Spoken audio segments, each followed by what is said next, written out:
Good evening, ladies and gentlemen, and thank you for inviting us here tonight. I'm Aslam Yassiner, and I'm running for mayor of Patterson, and I'm going to tell you why. The single most important thing that a lot of candidates are not talking about is what has contributed to the high crime and everything that's wrong with the city. And that is the corruption in City Hall. The corruption in City Hall is a reflection of what's going on in our community. Nobody wants to address the corruption. Everybody who wants to run for office wants to go in there and get along to go along.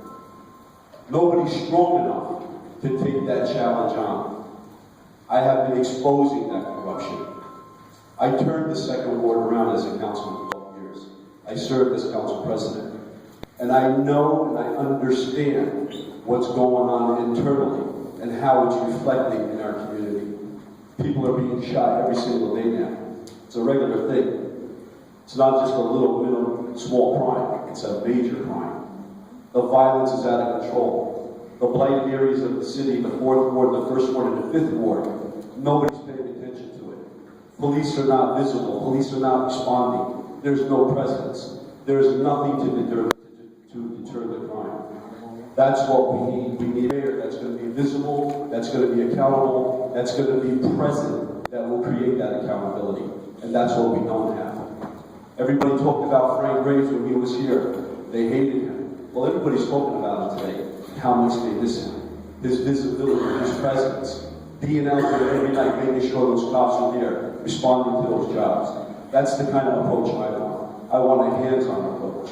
I'm not saying we're going to incarcerate everybody. What we need to do is educate everybody as to what's going on in the city of Patterson and why it is in the state that it is. Thank you.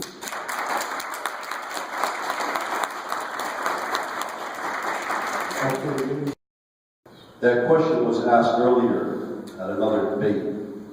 We were under the impression, the way it was presented to us, that it was mandated by the state. But our present mayor elaborated and said it wasn't mandated, so that's number one. It's an idea, it's a concept. It should be done because it will give us better leverage. It will give us a better opportunity for the most qualified person to focus on that single area. Economic development and community development are totally two different things.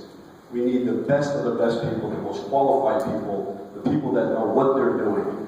When I hear the former mayor talking about the numbers and the things like that, I say to myself, well, you were there for 8 years. Why didn't you do it?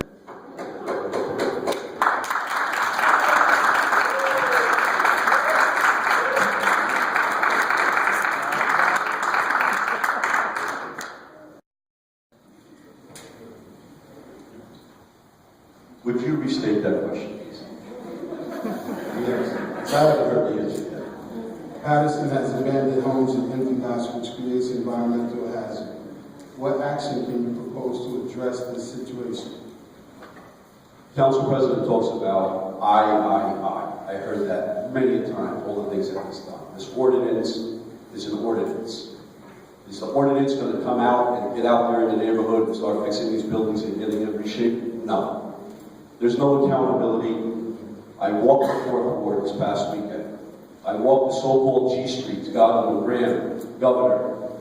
We saw firsthand what's going on. There's no visibility by anybody, other than the gangs and the drugs that are taking over those streets. And it's become a way of survival for the people in that community. I understand that. How are we going to get those houses back in shape? There are grants. We don't have a grant writer in their city. We never had a grant writer in our city. We need a qualified person to bring the real money back to the city. Along with economic development and community development, you need a community-oriented person that has a plan, that knows how to put them back on the tax rolls where people can live. That's what I'm going to do as your mayor. We will rehabilitate those homes and get them back out there by making those neighborhoods clean and safe. Thank you.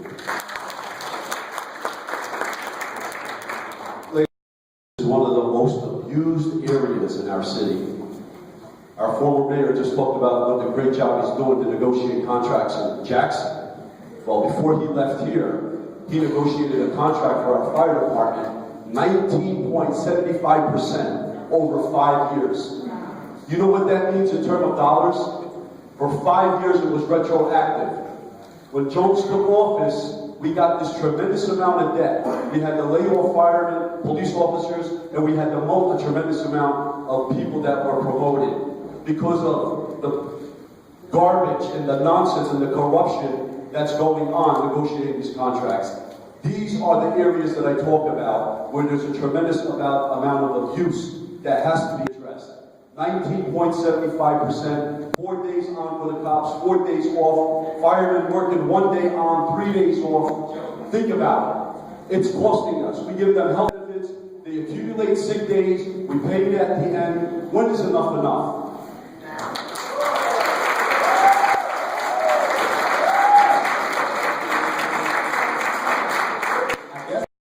Try to pass legislation to punish homeowners for renting out illegal basement apartments and attic apartments. In cities like Patterson, you don't have a choice but to do it because of the taxes. Maybe we can make that 2-family or 3-family. Maybe we can, there's some zoning issues here, there's other laws that have to be addressed. Maybe we can get something back and still allow the homeowner to get something. Everybody talked about downtown, all those buildings downtown, beautiful buildings. All the upstairs office areas that we could have, they're empty. They don't pay full taxes. They get exempt somehow. We've talked about it for 12 years. Nobody's done anything about it. We're going to have to think differently. We're going to have to create some kind of incentive because something's got to be done. The taxes, people say, are the taxes going to continue to go up? You know what? They might. Are you going to lower the taxes? I don't honestly think we could. Maybe we can stabilize it. But we're going to have to think out of the box. We're going to have to be creative. Thanks.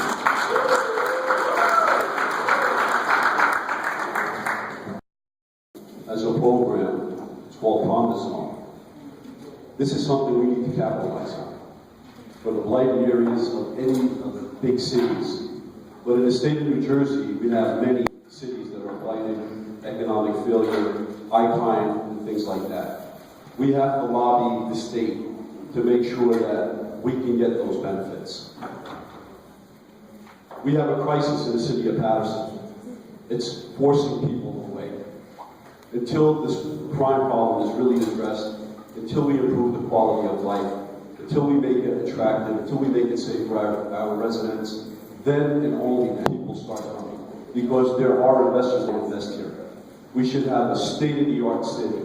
We have the most antiquated community. We are way behind the 8 ball. 2014, and we're still talking about the same problems.